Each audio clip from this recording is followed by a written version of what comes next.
আপনি যদি ক্ষমা করে দেন মানুষকে, আপনি সুখে থাকবেন, শান্তিতে থাকবেন।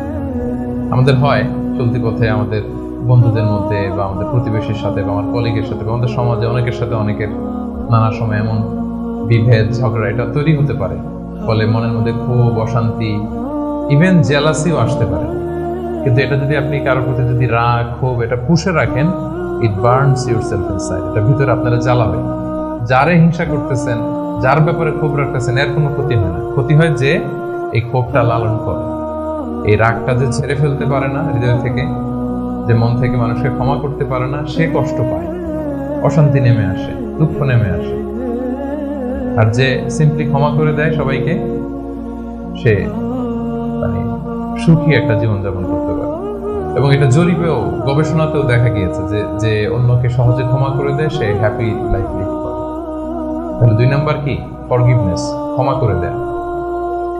এটা আমরা রাসূল সাল্লাল্লাহু আলাইহি ওয়াসাল্লামের জীবনীতে যদি দেখি, রাসূল সাল্লাল্লাহু আলাইহি ওয়াসাল্লাম কি পরিমাণে যে ক্ষমা করেছেন, তো আপনারা নিজেরাও জানেন যে কত ঘটনা।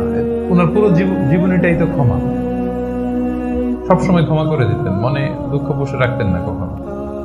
এবং সাহাবাদেরকে বলতেন তোমরা ক্ষমা করে দাও। এক সাহাবী এসে বললেন, ইয়া রাসূলুল্লাহ, আমার তো অনেক কৃতদাস, ওরা শুধু কাজে ভুল করে, ওদেরও কি একটু পানিশমেন্ট দেওয়া উচিত না? রাসূল সাল্লাল্লাহু আলাইহি ওয়াসাল্লাম বলতেন না।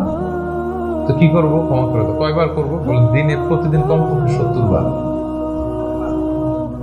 যতবার তুমি আল্লাহর কাছে ক্ষমা চাইবে ততবার ক্ষমা করবে।